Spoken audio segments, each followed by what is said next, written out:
Here we are at the MGM Grand in Las Vegas. Ray Flores, as usual, joins me after the big night of boxing here. It's one of those pay-per-view cards that and that's the great Keith Idec behind us, by the way. Of course. The legend. No doubt about it. Does a great job. Going in, Steven Espinosa called this a fight fans fight card, and it delivered.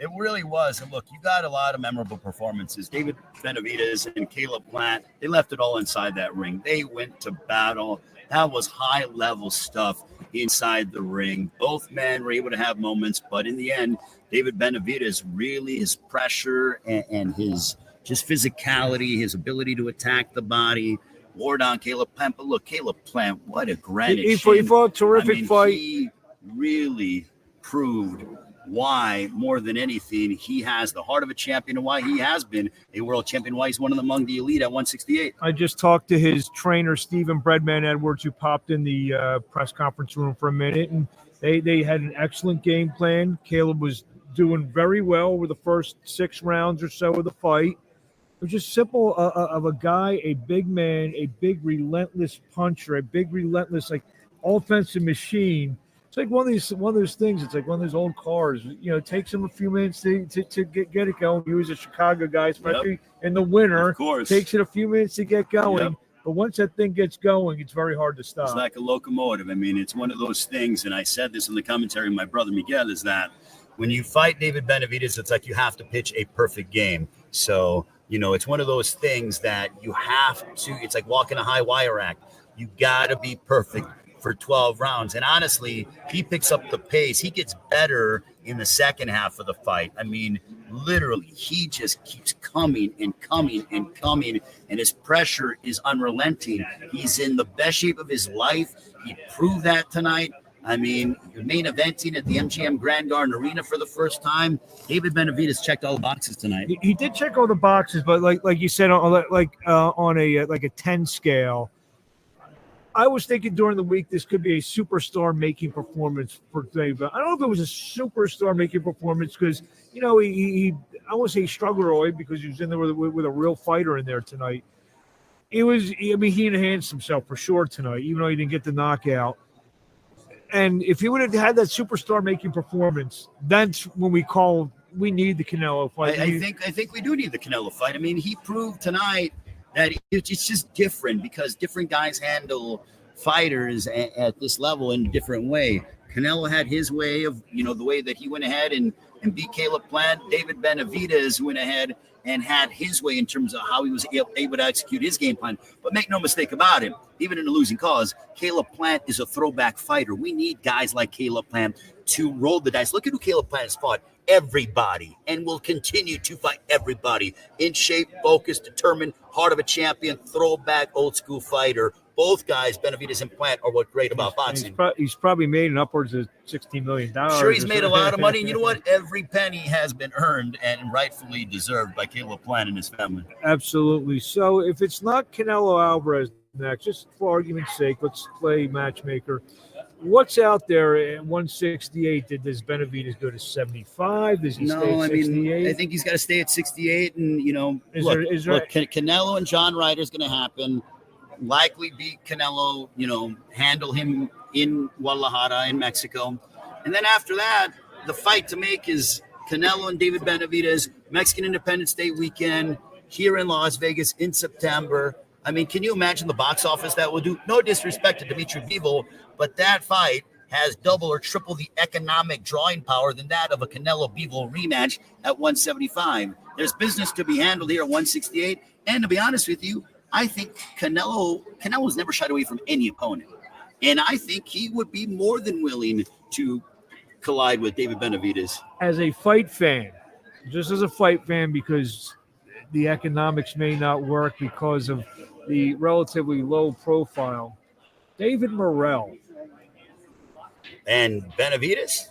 I mean, look, if they don't give... Let's just say Canelo's now on the table. Say he's going to... Because he has said he wants to do Ryder and he wants Bivol. So let's play him at his word. Okay. Well, I mean, David Benavidez and David Morrell is an enticing fight, but mean, I think Morrell needs he is super talented. Saying. He's super talented. He's crafty, and he'll fight anybody. And if that's a number 2, then hey, so be it. But let's be honest, the fight that needs to happen, course, the stake. But like is I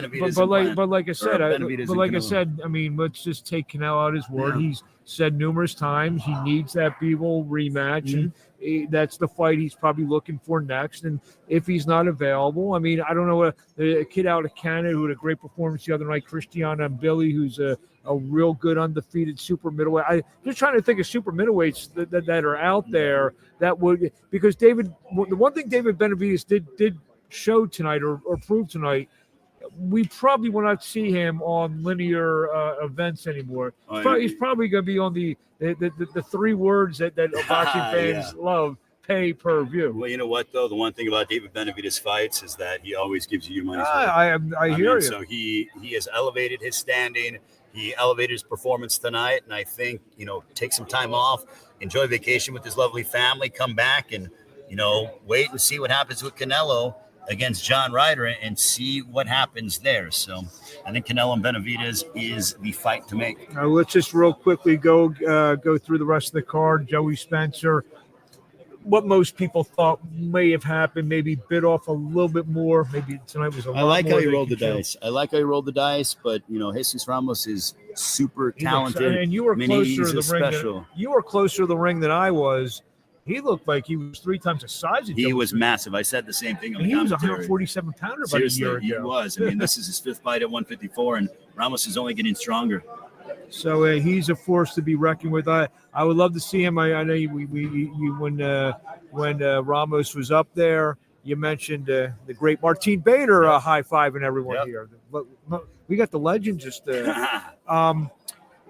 we mentioned I know you mentioned up there, would he be interested in maybe a Fundora, Erickson Lubin, and I don't know if Fundora is the next step, but maybe Lubin might be the next possibly step. And then the winner of that, we'll see what Fundora's got his hands full with Brian Mendoza. And then there's Charlo and Charlo and Brian Castaño's there as well. Yeah.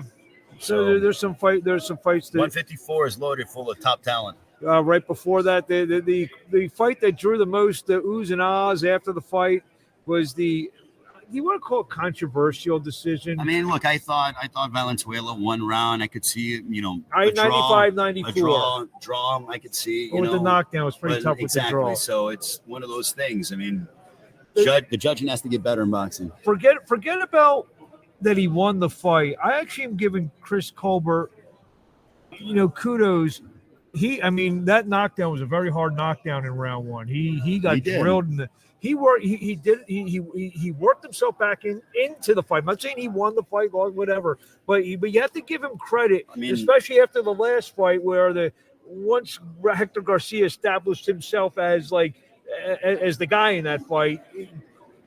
Colbert never really got started. No, he didn't. He worked himself back into the fight tonight, so you got to give him credit for that. Chris Colbert has always been a guy that fights anybody and everybody, wants to test himself, really makes no excuses, and he shouldn't apologize about getting the decision. The judges gave it to him, and my hat's off to Chris Colbert for getting the win. Do I necessarily agree with it? No, but you know what? It doesn't matter. My opinion doesn't matter. The only opinion that matters were those 3 judges, and Chris Colbert gets the victory. Obviously, I was here, so I didn't get to hear it, and I probably won't get to hear it.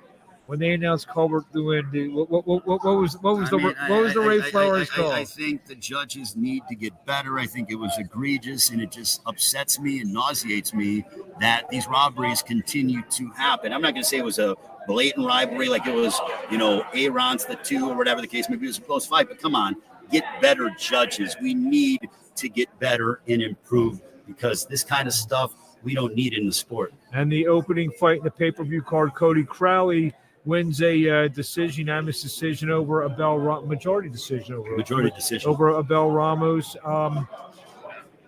Crowley's ranked, I think, number 2 by the WBA, so he's kind of knocking on the door of a possible title shot. Errol Spence holds that, I believe, that sanctioning body belt that he's ranked high. What did the crippler from Peterborough, Ontario show you tonight? He impressed me. Look, he went ahead and he was more aggressive than that of a guy who is typically known for being able to push the pace, being physical, being aggressive. Crowley did what Abel Ramos has done to people over the course of his 11-year career. He did that to Abel Ramos, and he was fighting with a heavy heart. His father, committed suicide. He was fighting for suicide prevention awareness. Cody Crowley's had his own internal battles, and he came ahead on the biggest stage possible in Las Vegas at the MGM Grand. His first time fighting here in Las Vegas, even though he now lives here, and got a massive victory for him in his career. You saw the emotion afterwards. What a touching moment. And you know what was interesting to me?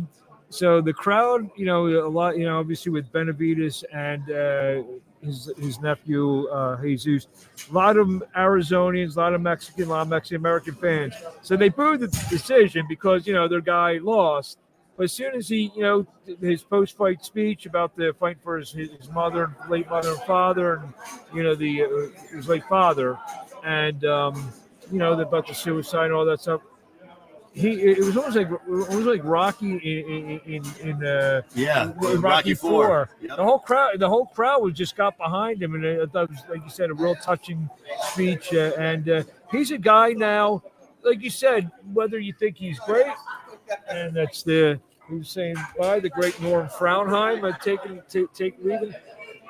He's a guy now, especially with his story and how genuine he is. Of course. He's a guy that a lot of people are going to start rooting for him. I agree. I mean, he has got a great story, a terrific fighter, and hats off to Cody Crowley.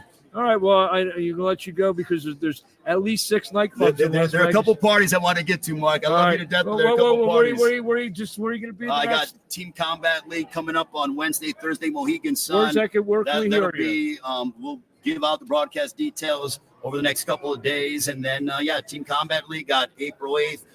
Sebastian Fundora, Brian Mendoza, and be doing Team Combat League throughout the next couple of months. And I heard there's a big fight here in about a month. Yeah, Gervonta Davis, Ryan Garcia going to be epic. Get ready for that. But before we get to that, we got a lot of damn good appetizers before then. But guess what? This is the start of what is going to be a fucking amazing fight month when it comes to the sport of boxing. You're lucky. And I ended on that. You're lucky it's 2:44 in the MEs because we don't use those words on this show. Later. Good to see you. How are you, Timmy? Good to see you, brother.